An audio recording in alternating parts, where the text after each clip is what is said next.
This is Mick Gillette. This is Jay Moore. This is Greg Proops. This is Gabby Reese. This is Nate Boyer. This is Hilliard Guest. This is Nathan This East. is Rob Bell. This is J.R. Robinson. This is Dan Stone. This is Dr. Bob Greenberg. Hey, this is John Leon Guerrero. Hey, I'm Mark Valley. Hey, and this is Pete A. Turner. Hey, this is Mark Pellington, and I'm on the Break It Down show. And now, the Break It Down show with John Leon Guerrero, Mark Valley, and Pete A. Turner. Oh man, I can't believe it. This is fantastic. Also co-hosting with me today for the first time, Mark Valley, sitting off my left, Mr. Jack Devereaux, Mr. Everything, fancy Jack army Devereaux. man. Thank you. Yeah. I'm here.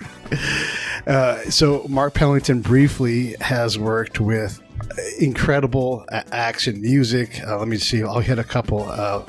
Lush, Whale, the Connells, Linkin Park, Moby, John Bon Jovi, Bruce Springsteen, Michael Jackson, Pearl Jam, U2, REM, and I'm leaving things out. I love you started with Lush. I love Lush. INXS. And the Connells. INXS, yes. INXS. Yeah, INXS. Got a lot. I just did a video, actually, the first one I've done in a year, for a young band called The Shelters that Tom Petty produced. They're a new band from California. Tom Petty produced them. Great new band. So yeah, I still do videos. I got a Lifetime Achievement Award from the Music Video Producers Association when I was 42. That just shows you it's a young man's game. That was many years ago. So no, I love music and ideas and emotion. So I'll always do videos, and there's always artists that are willing to like say, "Oh, will you do a video for me? I don't have any money," and they're like, "You don't care. You just to make something." Right. So actually, that's more appealing than doing them for a record company now, because like you have to put these products in. Like that's the only way videos get made. A lot of times now is that there's product placement. So all of a sudden you're like, "Oh, can you put that beer bottle in or the car in?" And you're like, "Oh, it's a lot like a commercial, but it's not a commercial." Anyway.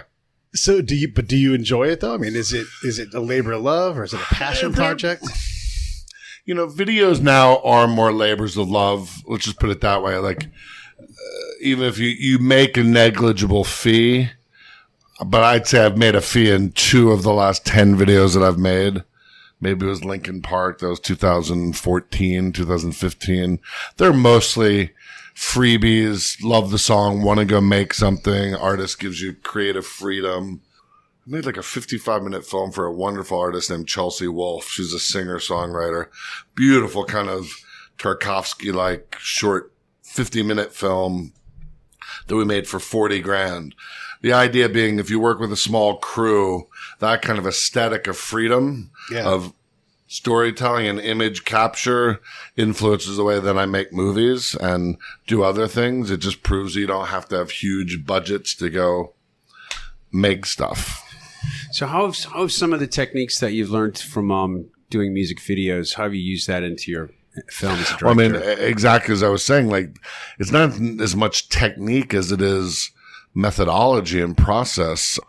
I made a movie in December for about $1 million, 18 days. It's called Nostalgia with John Hamm, Ellen Burstyn, Bruce Dern, Nick Offerman, Catherine Keener, Amber Tamblyn. Mm-hmm. Now, when you have an indie script like that, 18 days is not a lot, and $1 million is not a lot at all. Right. Shot here, but by working with a super small crew, super fine, interesting locations. So everybody's really stripped down. Everybody's doing it for the labor of love. Nobody's doing it to get rich. Yet at the same point, you just say, I need to make the movie. And if you waited for X amount of money, if you say, well, I have to have 2 million or I have to wait till financing kicks in, you're doomed.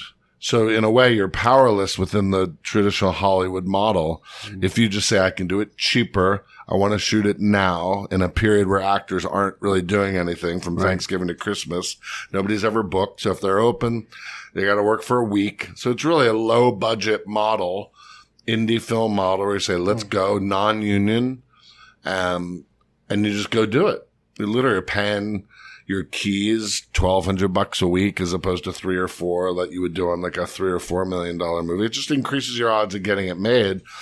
So you're working with smaller crews. You're working with a digital camera like an Alexa with like 4 or 5 lenses.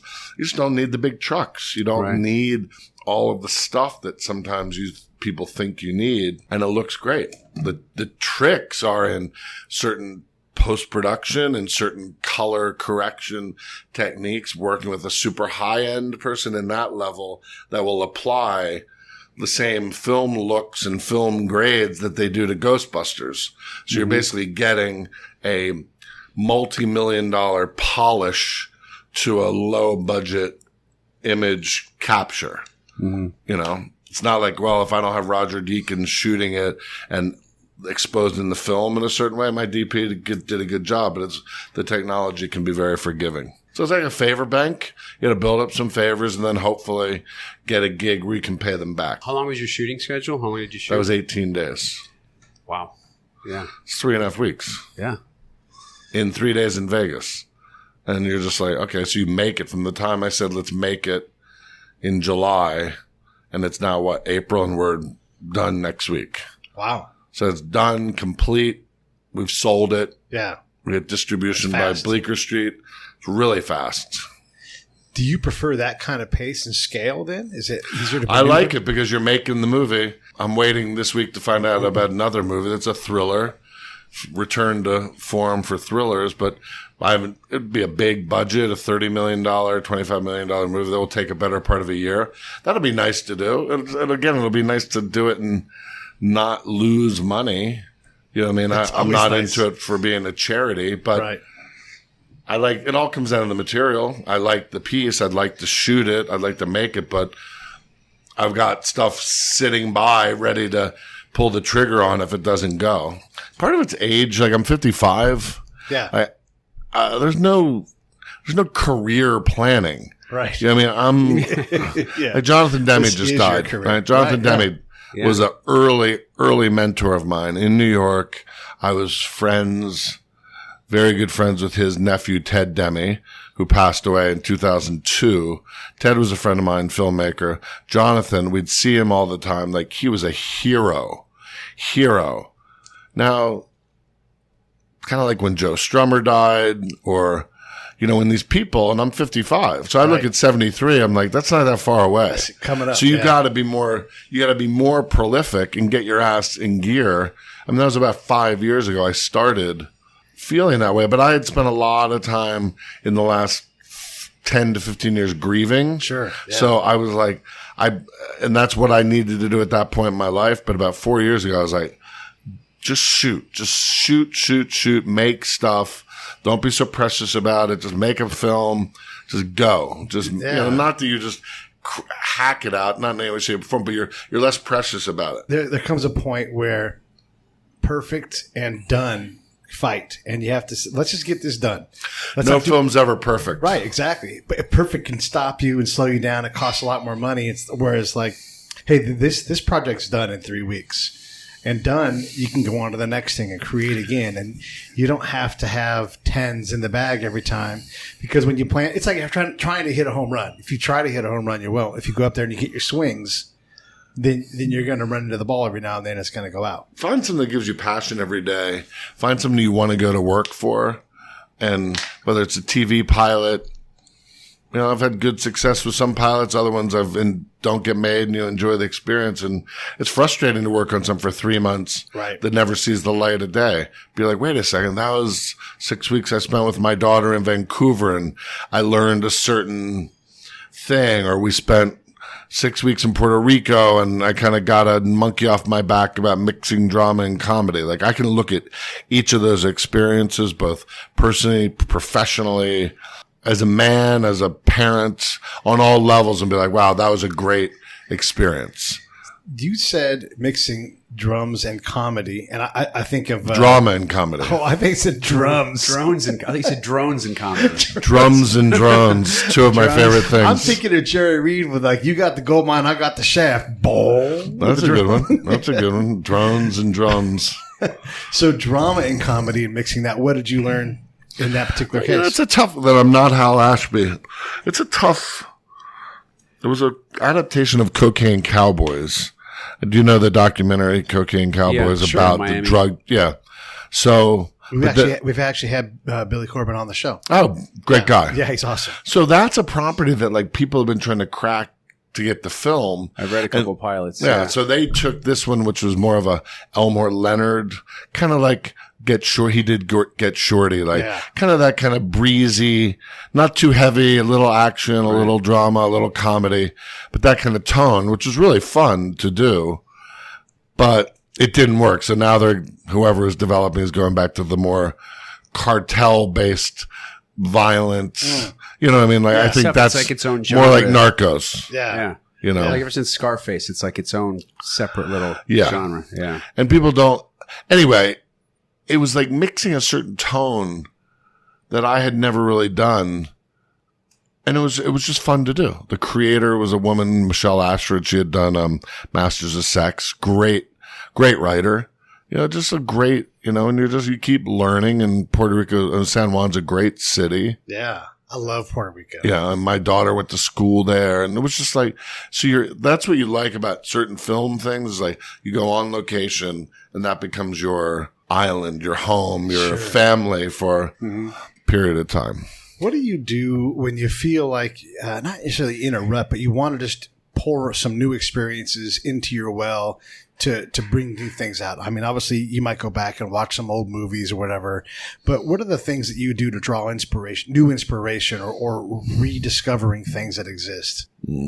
I'm constantly inspired. I mean, I have two files of ideas, of images, of notions. I'm always starting things on my computer of like a premise for a movie or a character. I mean, if I stopped now and literally organized and made everything that I wanted to make, I would not stop for 20 years. Right. Maybe not that many years, but like organizing that stuff into practicality.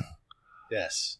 Is the mission. Right. So that film Nostalgia literally came out of collecting a lot of scraps. An article in the New York Times that said nostalgia was actually and part of this was grief recovery and healing, and why am I holding on to certain objects? So photos of my parents who have passed, or my late wife, or whatever. Like, what is that relationship between grief and memory and holding on to something? Hoarders. What a great show. Well, Hoarders is the absolute version, sure, but it's an emotional thing where.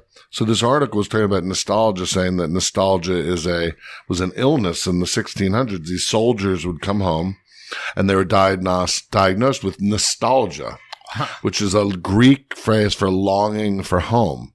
So in a way, nostalgia was an illness, and it connects to a Portuguese phrase called saudade, which is a melancholy suffering and a feeling that you want to be anywhere but the present.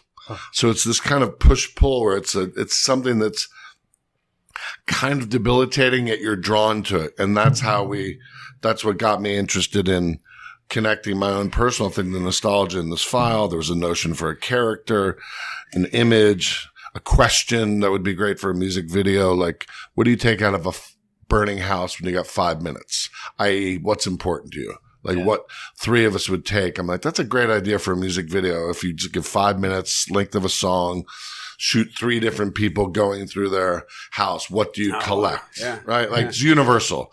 So how do I take these kind of universal ideas? Maybe you and your sister, everybody in the world is going to have to deal with a parent that leaves in some way, shape, or form, whether they have siblings or not. All of us will go through walking through a physical space that was inhabited by themselves or family and come to terms with that, just loosely. So the movie is about all of those things, and they're all in a big file called The Death of Nostalgia. And like, it was 160 pages. I was like, is this going to be a book? Do I put photos to it and just self-publish a book? Right. Do I make a movie out of it? I don't know what it should be. But once I started going through certain inspirational files, it all fell into one category. It was all about loss. So I said, I'm going to make a movie about that. Found a writer, commissioned him, did it. So in a way, thinking about it, looking at an article, looking at it on my computer is useless. It's how you put it into action And that connects back to what I said before about trying to be more prolific, trying to be active, trying to have a lot of things going at once that you can try to develop up to. But again, writing a poem, working with somebody on a one-on-one on something is much easier than mounting a movie or a TV show, which requires a huge amount of time and capital from other people. And risk. You're asking people to really stick their necks out. Yeah. But if you take photographs and self-publish a photo book, no one's telling you what you can do artistically. So you're kind of just doing it on your own. That's why I like photography, like writing, where you can just control. Look at this show. There's you and the two of you. Yeah. Right? You don't have to ask anybody for permission. Nope. Yeah. You ask 20 people to be on your show and 5 say yes. Yeah. You Great. got more guests than you can handle. Right. Yeah. Well, there you go. Exactly. But you're not asking a corporation to put millions of dollars into your show because you need this kind of studio and there's no bottom line and saying you have to be 30 minutes right? Yeah. Right. Or you have to talk about this sort of thing. Yeah. So what's the difference between you and Howard Stern? Yeah.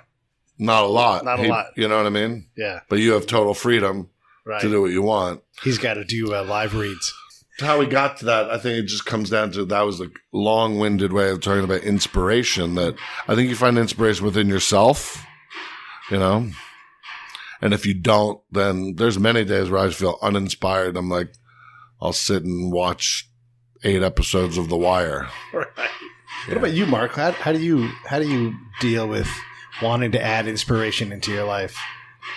Yeah, I just go for things. I mean, I've been through periods where nothing could really inspire me. You just don't really want to get out of bed. And it's like, well, coffee's going to inspire me. I'll start with that. And then there's this one book that I've been looking at and I want to read. Or there's this other podcast or this show. Or just get out and suddenly I'm talking to some guy walking my dog and I find out that his wife passed away and he hasn't moved any of her stuff. And it's, stories just start popping up.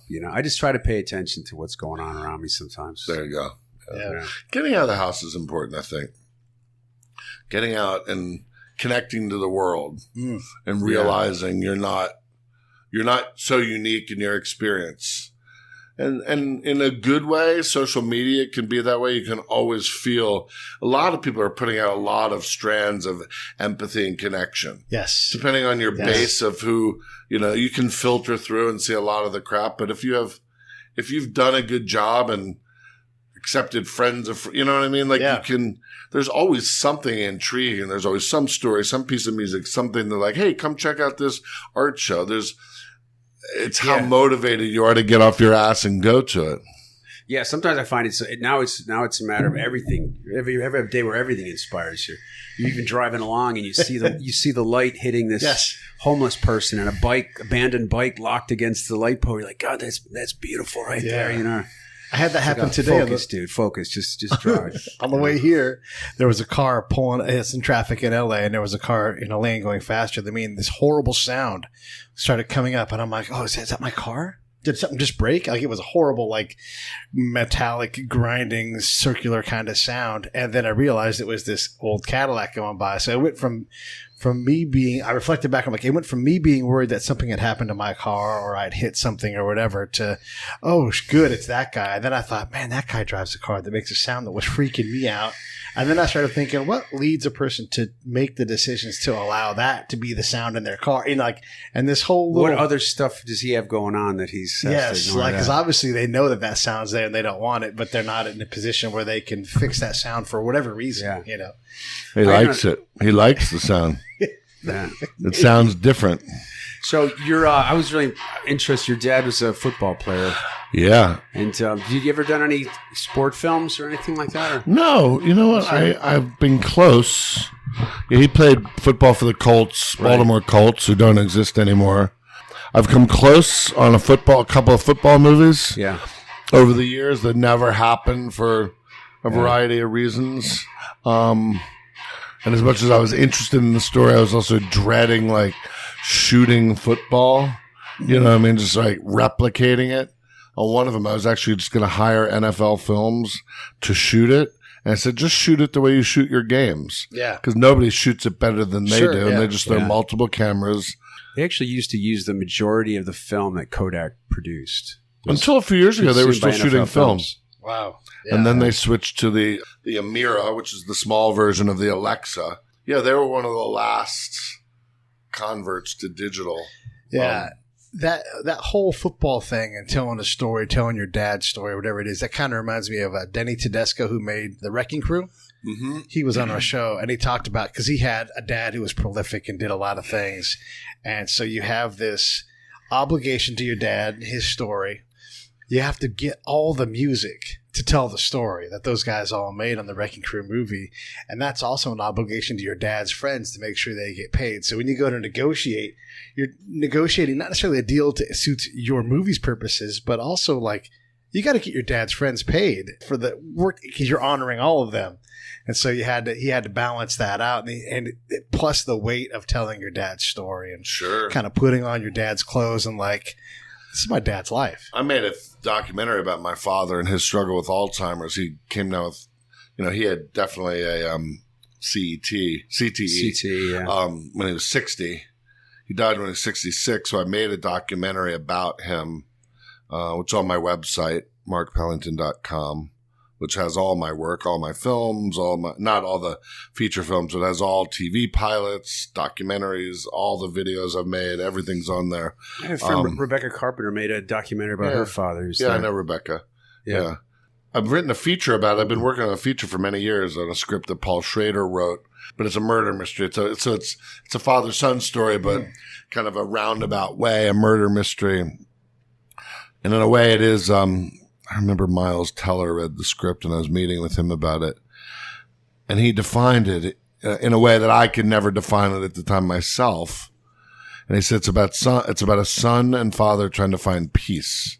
And that's what it was. And was just a long-standing story. Because when somebody has Alzheimer's and you can't communicate to your father anymore, and hear the things you want to hear, and it's old school, but it's like it's true. It was like true, like, damn, I didn't get to have that last conversation with him. Yeah. And the universality of that, these two new producers that are interested in financing it now, and this has been like 18 years of trying to get it off the ground. Wow. And not only 5 years ago of really trying to say the script was done, but that kind of long-term haul, and these producers love them. They both have dad stuff. They both read it and were like, father, son. They're like, oh, my dad, my dad, my dad. And it's so true. Everybody has a dad. And we all come from a generation that they're not dads the way that we are now. Right. Do you know what I mean? These were children of the Depression, probably dads that came of age in the 50s, post-World War II, 50s, 60s. Now, that's not talking to a guy who's 20-something now. His dad was maybe more progressive, but like... They seem like men in the world that we observed as opposed to like fathers that participated in a family. Exactly. Exactly. Or they're, and we know now, okay, you got to pay your bills and you got to like do your work. So I understand that. I remember when I'm just a single dad, when I was having to work late, and have a babysitter or a nanny take care of my daughter. And I remember my shrink at the time, he goes, look, children understand that the father has to work. Like innately, they will understand that. Mm-hmm. No one will fault you. You have to provide. Yeah. So if you don't work, you're not paying your bills. Mm-hmm. You're ultimately really not taking care of your kid. And that's what you need to do. So you need to keep that going. And then fine, you have to set up the system of caregiving for your kid. Yet you gotta do your thing. Yeah, I had a teenage daughter by myself. That was an experience. You're right. I mean, you have to contract out the nurturing sometimes. That's exactly right. You gotta, and as sensitive and like literally as sensitive and in touch with my feminine side as I always thought I was in my work over the years. Like, yeah, my daughter's 15 now, and there's just times where I'm just like, I really just don't want to express it right now. Yeah. You know what I mean? And never consider myself a shut down guy, but boy, they're just little emotion machines. Yes. Yeah. Yeah, they are. Yeah, I love all the pages in the parenting book that aren't there, where you're like, wait a second, I can't just yell in this case. Well, what am I supposed to do? I read those books and feel like a failure. Or you'll see a mom, whether this was preschool, elementary school, middle school, and you'll see a mom who just has that knack, and like the way they talk to and you're like, God, okay, just remember that. Literally, remember that phrase. Yes. It's as simple as like not use your words, but just like remember that phrase or remember that thing. Yeah. And you like literally, okay, I'm going to copy, write it down your phone. Remember. No, doesn't happen. Yeah. It's a different approach. I wanted to ask you a little bit about comparing, contrasting, making music videos and making movies, and serving different masters from that, drawing from different inspirations and different lengths of the, a video is 2.5 to 5 minutes or so, but a movie is 90 minutes, and hopefully not more than 2. Can you guys make sure that we don't make 2-hour movies for no damn reason at all? I mean, I don't mind a 2-hour movie, but good God, there's some long-ass movies that have no business being that long. Give me an example. That movie that Brad Pitt made about being Jesse James. Yeah. I literally watched that movie with my speed clicked up on my playback machine because I could not handle the long, slow, artistic. But you watched it you didn't watch it in a theater. No. Okay, there's inherently the difference, I believe. Okay, this is good. The big screen experience versus the small screen experience. Right. In a big screen experience, you are captive. You are immersed. The screen is way bigger than you. You've made an investment as well. Yes. You've made an investment. Number 2, the investment psychologically and emotionally is that you've committed to have something larger than you and engulf you. You've decided to go into the experience and yeah, you can still get itchy. You can still be restless. It can still be too long. Right. So the appropriate length is what's appropriate for your feeling. But I think that chemically, even if it's a digital film, which is projected now, the feeling of when you sit in a theater, number one, you're not distracted. Your brain has submitted to that experience. Therefore, your level of patience is knocked in and something clicks in your brain. You're willing to go with it. So as long as you're engaged by the story and the characters, sometimes that thing that would be that experience, that tone of that movie in particular, which is like a little more immersive, it could either hold you or not. It still might drive you crazy in a big screen, but the odds are it would drive you less crazy in a big screen than a small screen. And I think that's the difference between sitting there and watching something on your phone or a laptop or at home, where you just click that train out. Do you know what I mean? You get that, you click off, you go get something to eat, you come back. As a filmmaker, you're like, what the fuck are you doing? Yeah. I was watching something with my daughter the other day. She said, oh, I want to watch this with you. Yeah. I really, and she's watching, and she was sitting there like, I said, you should watch the film because you're missing half of what's going on by looking at your phone. Right. Do you know what I mean? You're missing the words. You're missing what the actors are doing. You're missing the experience. So in a way, then let's just not watch it. Watch something that's easier for you just to turn away from. So you're aware of that? I mean, when you're actually working, because I've just started directing some things, mostly just web stuff. But the feedback I've gotten is like, well, it looks a little more like an independent film than something we want to watch necessarily as a web series. So when you're making something as a director, are you aware of that? Like, is it going to be on television? Is it going to be a film? And how does that affect? Sure. But I mean, well, it used to come from what did you frame it for? Did you frame the 2:3:5 aspect ratio, which then gets chopped down to 16:9 once it's on television? Yeah, I mean, it's patience, it's just tone, and I mean, if you go and you're making a feature, even though most people will probably watch it at home now because of just that's the way it is. Right. I just did a movie that came out this spring called The Last Word with Shirley MacLaine. Yeah. I knew that movie would play really well on a small screen when I was shooting it. It was a little more comedic. It wasn't that super cinematic. It looked fine, but it wasn't a cinematic experience where there was a lot of space. Lawrence of Arabia. Like a thriller, like a horror movie, like a Western.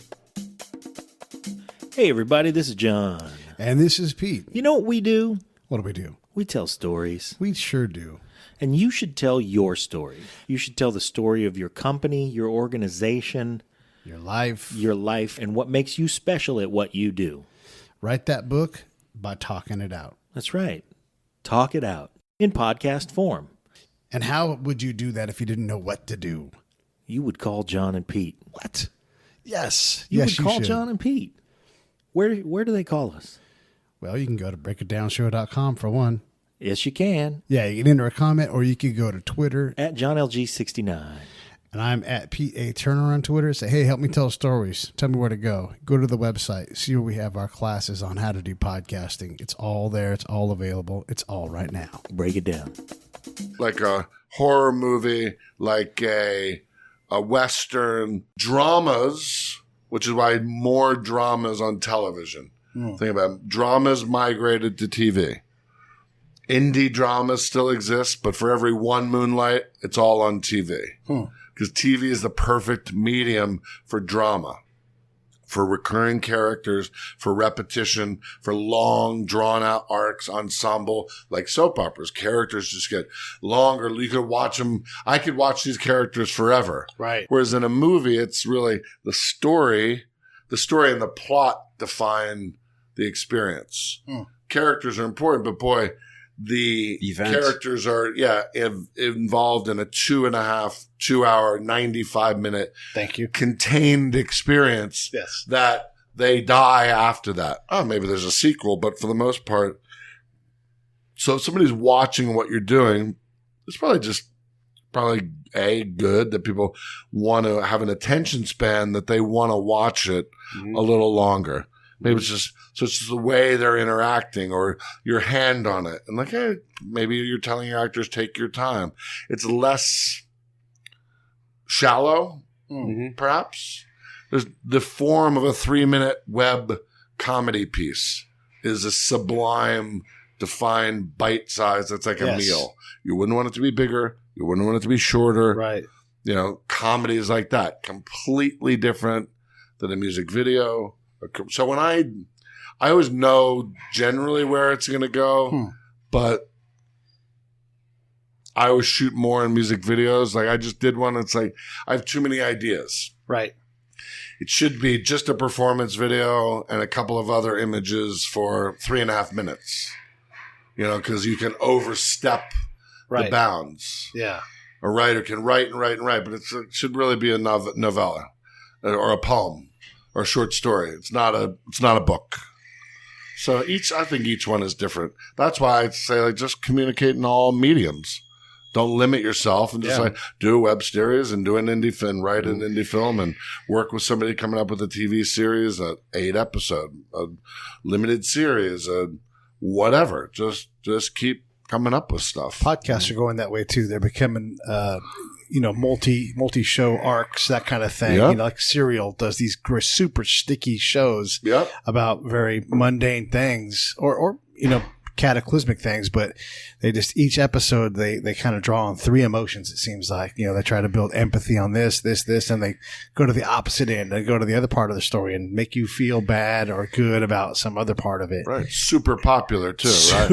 Super Okay, so popular. now in a way, we're kind of going back to radio. Right. Yeah. Right? Yeah. Yes. So instead of 5 people sitting around, but the sense of community Yes. that people are just listening. So now they can, the perfect idea, can listen in your car, Right. can listen in bed, you can listen walking Doing up dishes. Runyon Canyon. Yeah. You can listen to anything, anywhere, Right. at any time. Yeah. So what a great. It's fantastic. So as you see that growing. Now, I don't know how it's monetized. I don't know how people who create podcasts generate income. I don't know whether there's advertising on it. Yeah, But there's even, advertising. But even there's the things whole like that. advertising model is just being destroyed anyway, Yes. right? Yeah, it is, yeah. By streaming. It's like, okay, so broadcast television down the, Yeah. But it's sort of a great little kind of, like an IP with a lot of information that you can say, Yes. this pilot is based on this podcast or something, jumps like that. Podcasts oftentimes are used as marketing tools too. So like you said, like you can create a buzz about something else that's going to happen, or you can make a podcast. Let's say that you do, you're going to produce the next Gilmore Girls, and you're going to automatically commission someone to do a podcast, because when people can't get enough of these characters because they can listen to them all day, you've got this adjoining show that draws people back into the show as well too. I've never listened to a narrative. I've never listened to Serial. Yeah. Isn't that like about a true crime? It can be. It's one was on Bo Bergdahl, who walked off of his post in Afghanistan. So kind of true crime-ish. The first one was for sure this person gets murdered, who done it kind of thing. And the most recent one was called Shit Town, about just this backwater place in Alabama. So how does it take form? Does it have, are characters speaking? Is it have... Yeah, they does capture it sound interviews. like a film? It's more documentary style. So it's all voiceover. Voiceover. It's like you're reading a nonfiction book. Right. But they do things like, so they're in Alabama and they have this guy called the call and response guy, but he's been shot in the head, robbing someone, over S-Town? drugs. Yeah, S-Town, yeah. And so one guy is talking, like Mark would be talking and responding to the interview that you're giving him. And then if I was the other guy, I would say things like, yep. That's right, because that's all I can do now because my brain's been broken. So that guy's sprinkled in for color. And then the guy's like, hold on, let me grab my dogs. And there's dogs barking in the background because it's the South. So they do a lot of that kind of. And they could even fade off like an interview of two people. Yes. And then the narrator will come on and kind of talk over it and say, well, he went on like this for another 15 minutes. Right. So it changes first person to third person. Mm-hmm. And it's all oral storytelling. Yeah. And first atmosphere. person. Yeah. Right. So you're closing your eyes and you're hearing a chainsaw. It's like you're reading. Mm-hmm. Yeah. They all have great accents and stuff. So, the people that are sticky in and of themselves and it's part of the story, they feature those people more than like the sheriff. But think about a great mystery. So when somebody says, I remember Paul Schrader, who wrote Taxi Driver and Raging Bull. I remember when I first met him. Yeah. And I took him to dinner. And what I wanted him to do was write this movie. But I bounced around the theme, and I had a few other ideas that were about the theme, memory and identity and the role of technology. And I'm sitting there and he goes, so tell me about the movie. And I said, how we try to become other people. And then it's another theme. And this was a really important development in my life. Because my brain didn't think this way at the time. He goes, what's the story? And I had to say, it wasn't like, what is it about? Mm-hmm. Right? What is the story? Yeah. And I said, we open on a pool, blue water, calm. And suddenly in the blue water, you see streaks of red coming through. Pull back and reveal a woman floating in the pool, dead. And I told him the story, basically unfolded. Yeah. The movie unfolded pretty much. And then this happened, and then this happened, and this person who did this to this person came in, right? So I was basically giving him the narrative events, without overdoing the theme, right? Without overdoing. That's a really good story. Yeah. So he worked on it and helped me get it up to what I describe as like the frame of a house. We were built a house. Floors there's the frame, you see the top, you see two stories, you see maybe they built a stairwell that I could then rewrite and be like, oh no, I want it to be 3 stories, I want there to be a sunroom. But what he gave me, because my brain didn't think that way at the time, my brain only thought in terms of theme and just non-linear ways of thinking. I didn't think about character or story. I thought about theme or intention or maybe a little bit of plot, right? But so that was a very helpful thing that made me truly understand narrative. I go do a music video now. I can't turn that part of me off. Even if it's like, okay, you're working with an actress out in the desert and you have to talk to her like, roughly here's the story. You come in, you're here to learn how to feel. And when you touch things or see people, what do I want? That's your arc, right? You just have to have an arc, a general arc or an intention that I never would have thought that way. And it kind of got in the way then of the freedom of the video, as opposed to it being thematic or subconscious, which other videos I've done, which I totally operate on that level, because the song clicked me into, usually they're non-pop songs that maybe they're 6 minutes long, or they're more atmospheric, where there's a lot more freedom, where you've got 3 songs to play with, like this Chelsea Wolfe film. You can really be more abstract. This one was very much verse, chorus, verse, chorus.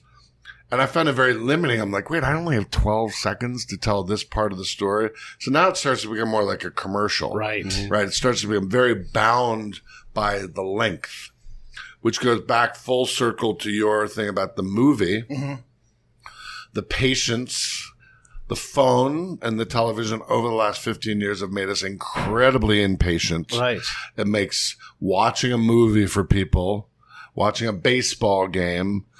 How do we make the baseball game shorter? How do we make the experience that required you to slow down less? And I don't think that's going to happen. Yeah. It's one of the things they do on Serial, one of those shows, is they kind of lure you in with a certain intimacy to slow things down. It's like, hi, this is Phoebe. And she becomes your friend who's sort of talking in your ear like that. Yeah. And that's one way. It's almost like a soothing, like, hi, calm down. Yeah, in a way. I guess so. Think about it. Yeah, it's like meditation, or it's like, what do they do with kids who are agitated? What does a teacher do? Adderall. A timeout. Stimulants. Yeah. So it's kind of a cultural timeout Right. that these things are giving us, because they're saying they're taking away the visual, right? Yeah. They're making you just listen. Yeah, it's like, hey, which requires listen to me great for a minute. patience. Right? Yeah. I love the voiceover work they do too, because they become sort of the balladeers, like, oh, look out, them boys are in trouble again, and they like kind of. Are they all set in the South? No, that was my Waylon Jennings doing Dukes of Hazzard, because he was their balladeer. But they take and they go, in case you missed this piece, you're supposed to feel sadness because of this, but also I want you to think about a little bit of happiness because of this relationship. And so they kind of parse through everything, because it's easy to get lost in what you can't see and experience in real time, and they were there for it. And so they bring in a lot of context, and they're just fantastic storytellers. They really are. So do you find even with music videos, you naturally you want to have a character that wants something, has a goal, and there's stakes? No, I found that I found it frustrating in this one. Is like, sometimes they're in between, like you don't know what to do. Because some music videos can be so engaging, then suddenly you see the guy playing the guitar, you're like, what the hell? Wait, I thought. Well, on this one, very rarely. I don't really shoot that many bands playing their instruments. Like Foo Fighters, they play, but most of the videos have been more small narratives, or like early on, like Pearl Jam, like Jeremy and Alice in Chains, Rooster. This is before I made a movie, so I was like, oh, my desire to tell a story, but still be subconscious. And I was that age. I was 30 something years old. So like that was the perfect. So my sweet spot of creating those was probably from my mid 20s to early 40s. You do some movies, and I haven't achieved what I want to achieve in movies yet, because I think it's really hard to make a movie, and I've made 6 now. This will be my 7th one, and I think I'm just getting it. And you realize it's about the script. So if people say, oh, they loved Arlington Road, I'm like, great script. So if I go look at all the movies I made, I'm like, the ones that people liked, really Arlington Road, great script. I read that script. That was great. Yeah. I mean, it's just like other ones that are like, well, yeah, it was kind of mixed. Yeah. It's like, well, I liked the story, and I did a good job directing it, but for whatever reason, the script was not like, But you don't know that at the time, or you think you know it at the time when you're working on a script. Yeah. Each one's different. Then you're just like we were saying before, just make it, get it out. Just don't make it to make it. Yeah, don't make crap, but get it done, though. But don't be also so precious about it. Like the Shirley MacLaine thing. I wanted to work with her. It was about an old woman who tries to control her legacy by getting her obituary written. It's kind of funny. It's about, again, themes of like who we are, identity, what we leave behind. it's a little bit of a fable. It's a little bit of a fantasy fable. Like, so some of the reviews that ripped it apart were like, oh, it's totally unrealistic. And like, when you think about it, it's like, yeah, actually, the writer was very earnest. It's his first screenplay. It is in that kind of a little bit of Frank Capra. It's a Wonderful Life. It's in that world, which is very earnest. Yeah. It's very earnest. So some reviews and audience members love it. I've sat there with 1,100 people in San Jose, real people. They loved it. Now, what's the difference between that experience and a reviewer that rips it to shreds? I just now don't worry about it. Yeah. I'm like, I don't really, it only affects my ability to make another movie. You know what I mean? That's the only thing reviews do. And when you make a low budget thing, nobody's really looking at the box office. It's like, if it succeeds and becomes like a grandma, or, if it becomes one of those indie breakouts, great. That helps you. But nobody gets crushed when an indie movie doesn't do great box office. You know what I mean? Because that's a low budget, it's a $3 million movie. Like, who got burned? Yeah. Nobody lost their shirt on the movie. Right. Yeah, you don't have a studio's anger coming down at you. You don't have a studio that lost $200 million or, you know what I mean, or lost $50 million on a movie. Yeah. Those are hard to recover from. Yeah, I remember one time early in my career after Mothman Prophecies, I met this guy. So I'd made 2 movies. I was making this Harrison Ford movie when my wife passed away, and I had to bow out of making it, right? Yeah. But I remember meeting this guy. He says, well, you've made a couple of interesting movies, but more importantly, you haven't lost money for anybody. Oh, yeah. Seriously, that was like, you have not lost You don't have money. a debt. You don't have a debt. You don't have a black mark. Mm-hmm. Yeah. What a funny thing to know going into the movies. Like, if I can just not be a loser, I will be a winner. And believe me, there's a lot of people whose movies made money, and you're sitting there and like, really? Yeah. That guy made that movie? And then you watch and you're like, great, he did a good job on it. And you see why, and it's like, I remember this kid, really nice guy, named Ruben Fleischer, made a movie called Zombieland. I remember him coming to me 6 months before. He had been a PA for me. He goes, well, I'm trying to get this movie going. I'm like, awesome, dude. Yeah. And the kid was my PA. Next thing you know, he's like doing some Russell Crowe, like big, because his movie was successful. Right. And so we live in the place where success is based on how much money it makes. Yeah. For the most part. Yeah. Yeah. You made U2 3D, and I think that's the best 3D movie I've ever seen. I co-directed that, yes. Co-directed it, yes. And just fantastic in your guys' approach to doing it because, well, just the experience is wonderful. I mean, a lot of the movies that have come since then that are fiction and that kind of thing, it's a different kind of sort of setup. But being live in a concert, that's where this whole virtual reality and augmented reality thing is going. And you guys were already done 10 years ago, Yeah, that was a great experience. Well, if anybody's ever seen U2 live, they know that I started working with them in Zoo TV and way, way long time ago. So their design, lighting design, screen design, and whole live setup is just incredible. So to shoot that, I remember we were shooting it in Buenos Aires, and they were kind enough to ask me to help a woman named Catherine Owens, who was their tour curator and visual to do it. She had never worked, so I was like, great. Yeah. I'll help her. I'll co-direct it. Basically, you got 9 cameras. We'll sit there and watch. You can't take a bad shot at a U2 show. Like you really have to kind of be an idiot to not be able to have every shot be great. I remember sitting there watching like, okay, that's pretty beautiful. All right. Okay, I guess you boom up. And the biggest trick was so go up, and your biggest trick was you had to be about 10 seconds before. Now again, it wasn't switched live because you're in South America and you have to communicate to somebody on the floor has to communicate to the crane operator. Right. If you wanted to go do the sound again for me, and the crane goes up because their lighting cue is going. You have to be about 5 seconds before. Yeah. Boom up, so he can say, boom up to the guy who's like, oh, I should boom up, and then he moves the crane. Do you know what I mean? As opposed to you being able to the translation, right? And we figured out it was about 6 or 7 seconds, so you had to be 6 or 7 seconds ahead of the curve of the translation to cue it. Yeah. Because then if you did it too late, the sound would come in and you're late. And you're like, fuck. He like started the thing. What is that thing? Right? I worked on a soap opera for like 3 years when I first started. And I used to go into the booth just to watch them directing. And they would have 3 cameras, like your master. It's just like a percentage stage, right? And they would have one going this way, one going this way. And everything was all lit up. And, we would do the scene and we would, shoot like 60 pages a day or something ridiculous. 60? Yeah, it was crazy. It was, That's awesome. like 40, probably like 48 or something. Should do a movie like It's that. just I've amazing. seen him make a movie in 3 days. You 2.5 if it's under 2 hours. Everybody has their lines. You go in there, you say it, your light comes on, you're talking. But I used to watch them in the booth because they would edit live edited switch. live. And there would be a guy, there was one director who had like a stick.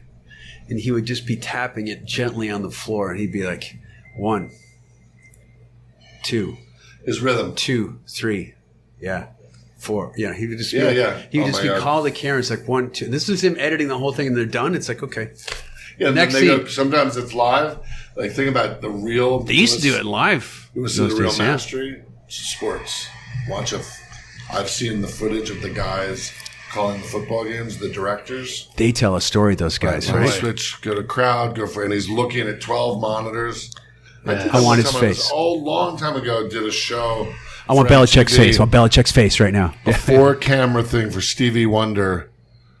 It was like a Stevie Wonder performance film, and we shot it to be switched live. And the guy that same way, okay, 2, camera 2, and he knew the music, and he was really good. Like Saturday Night Live, a lot of the old. That was my start at MTV. It was like a lot of our old MTV floor directors moved on to like Saturday Night Live, then award shows. That's like the arc for these live directors. Yeah. Go to Saturday Night Live, go to like switching live award shows, the Oscars and stuff like that, the variety shows, Right. where you're still But having it's like to the switch live. adrenaline. You're part of the performance. It was unbelievable. It was incredibly nerve-wracking, incredibly exciting. And all I remember sitting there saying, thank God we're going to edit this later. Like we can, but at least it gives you a baseline because you're not then, you just go clean up what doesn't work. Yeah. When you're working on U2 3D or those kind of projects too, how much input do you have with like a band to say, can we bring this element into the performance so I can capture this from a different angle, from different thing? Okay. I will say that I did do one thing that it was a 3D film, and they would. Okay, at that time there was not just a plethora of 3D cameras. We had Jim Cameron's guy Vince Pace give us 3 cameras. So at one point for the main 3 nights maybe in Buenos Aires, where the foundation of the concert was going to be shot. Maybe they had shot one night in Mexico City with 1 camera. So once you knew these were basically the 15 songs that were going to be in it, and let's say in Mexico City you do the camera, a big camera on a crane behind the stage, or not behind the stage there, because you don't want to see all Mexican flags. Okay, right. Let's say you want to do that in Buenos Aires. So you say, okay, what should we get in Mexico City? What angle should we get that we never have to go back to that angle? So you're looking at the stage setup, and they said, well, we have to wear. Well, how are we going to do this? Because they wear different clothes. And I said, the 2 things I said, you have to wear the same clothes. So I know it's kind of a drag, but really, frankly, people don't give a shit. Yeah. Do you know what I mean? For those shows, you have to wear the same outfit. Oh, yeah. Or else it's never going to match. Right. Unless you say, great, it's a concert tour. Sure. And it's about South America, and you don't worry about that. But I think it kind of takes people out if you suddenly, Yeah. right? But what we convinced them to do, because if you're on a big stage, the lips of those stages are huge. So even from the mic to where the audience is, and therefore I said, we have to shoot at least 10 songs at a sound check. We have to get the cameras closer because you can't get anything more than a long lens shot if you're shooting at a concert.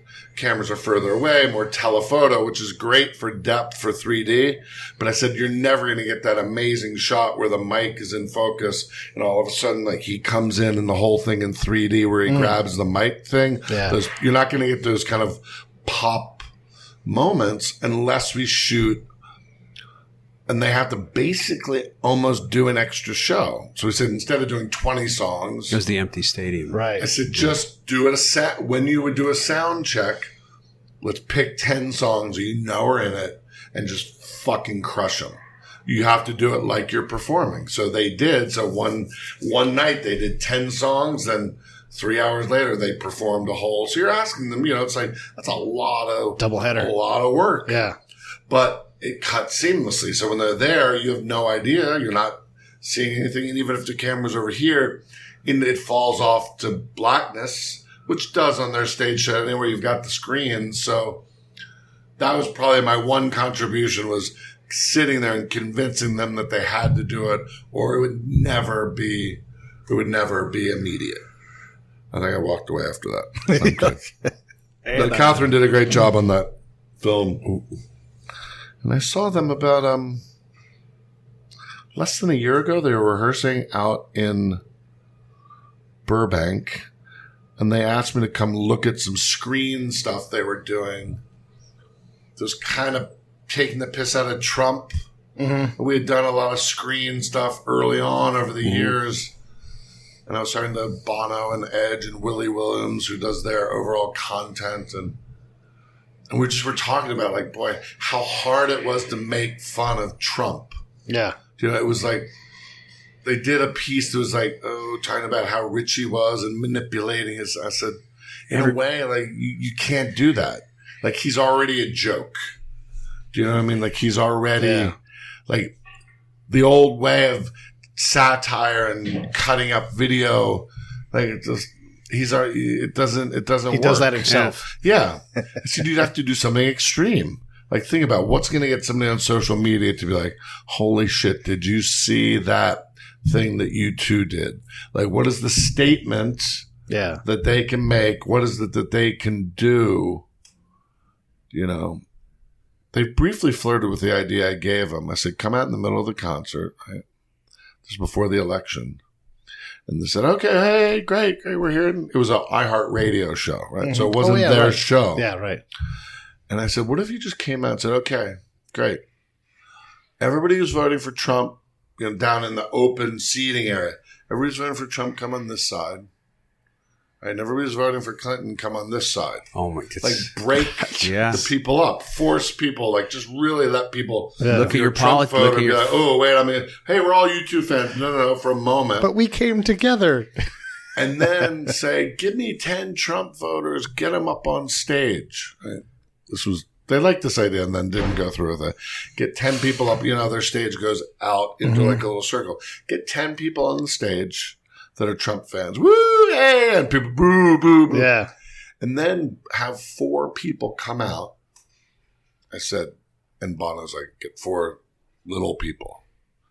Have 4 people come out with big 10-foot by 10-foot, like, paper mache walls. Okay. And put a wall around those people.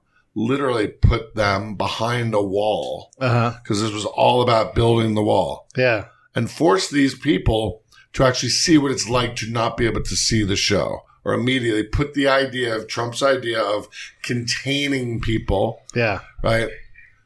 Or put a wall right through the center of the audience. Just like, but separate them from the thing. And the logistics of doing it in an iHeartRadio show was like, it wasn't their show to do it. But they realized they were talking about you had to do something. You have to get into performance art. You can't just do an interpretation of or an imitation of it. Or a screen or like, hey, we're going to chop up Trump's mouth saying something else because he already says ridiculous shit. Exactly. Yeah. You can't parody. Right. You can't satirize something that's already doing that. He is the joke. Yeah. Yeah. Yeah, because I was thinking, like, Will Ferrell did that great George Bush, and he used to be so fun to watch because you're thinking, oh, my God, Yeah. But with Trump, it's funny, but you're like, no, he's actually doing this stuff. He's coming up with more outrageous stuff than people who are in person. Exactly. And about. Yeah.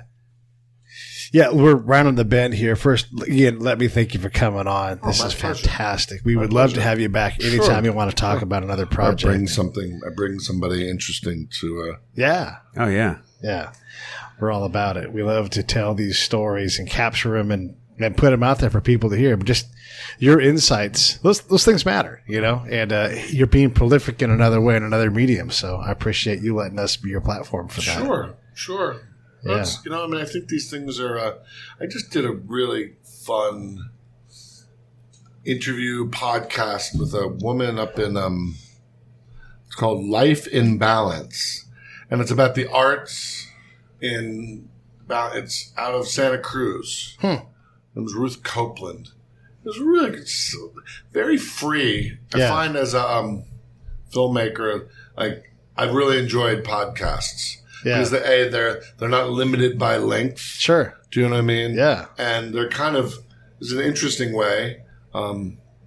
DVD commentaries, which were really one of my favorite things. I still buy DVDs to hear the directors talk on the commentary and the deleted scenes and the process. They're basically dying. It's a dying form because people aren't buying DVDs. Yeah, right. And unless there's a special request, unless it's super fanboy, like Sci-Fi or Guardians of the Galaxy, or requests from iTunes, they don't make them. So basically, the commentary track, the deleted scenes, no one will ever see it on the majority of the movies being made. Yeah. Then maybe something will come back that will monetize it. Actually, you could have a podcast, and then you could just play that along with the movies. You wouldn't have to have them together in the same. Somebody could watch the movie and then play the. The good thing about watching if you're interested in the movie is like really like the actors talking about it, or the director and the DP talking about it. It's another way into it. But I guess they just figured the cost of doing it, even recording the track and laying it on the other tracks of the DVD, was just, What are some of your favorite ones that you listen to the director stuff? The ones, I did a pilot. Here's one where it was really influenced me. It was on Blind Spot. I did the pilot for that show. And Paul Greengrass's commentaries on all the Bourne movies, incredibly inspirational. Yeah. Because he just basically, scene by scene, gives you a primer as a filmmaker on editing, spatial relations. Like he would say, like an action sequence where you don't know where you are is incredibly frustrating. Yeah. And always cut to a wide shot or a wider shot every now and then to let people kind of know where they are. Don't just, even if you're just shooting a setup and the shot's only good for 2 seconds, that's good, because a lot of people will tell you in production, like, oh, well, how long are you going to, like, just know that you're only shooting pieces. Yeah. Shoot multiple cameras. Don't be pretty free with it. So I'd say there were 5 or 6 things that me and the cinematographer picked up from him from watching those 2 DVDs that definitely influenced our approach in the pilot. What you, Mark? What do you like out there in director commentary land? What do I what? Like which DVDs with the director commentary did you like? Anything stand out? God, I can't really remember right now. I just know that when I watched them, I wouldn't ordinarily watch a film and then watch it over again a second time. Because sometimes it seems like that's a whole other 2 hours. I'll wait some time, but but another time. Yeah, but if the director is actually talking, it's a completely different experience. It seems like it goes much faster. I love Michael Mann's commentaries. Oh yeah, right. I picked up a lot on those over the years. Yeah, I really have to be like, in a way, I use them as a tool. Sure. As opposed to like, I wouldn't go home unless I was making a movie and use it because I really want to get into the process of a filmmaker's head. Yeah. Because he'll say stuff in a 2-hour that you would never, if you were able to be lucky with him for 2 hours to sit. It's right in front of you. He's just talking through it. Right. And if you just pick up, like, that was the reason they did that, or that's interesting. Or more importantly, why they don't do it. I remember I would do my commentaries and people were like, boy, you're really critical of yourself. I'm like, how the fuck are people going to learn? Yeah. You have to just look at a setup and say, the original idea was this, and this is what we did, but the reason I think this is only okay is because of X, Y, and Z. Yeah. And he goes, you notice, like, boy, that the camera never gets to that final focal length. Yeah. Or that it's X, Y, or Z, and you understand why Right. you were losing time and such happened. It's a compromise. It's a The situation you're in. It's a compromise. And as a filmmaker, that's your number one word to learn is that there's compromises. And what's your creative solution to the compromise? I loved the Christmas Vacation one with the actors, and they all talked about the hilarity that went on. And Randy Quaid shoved a water bottle, like this size water bottle right here, like the not quite a pint water bottle, down his pants when they went shopping at Walmart.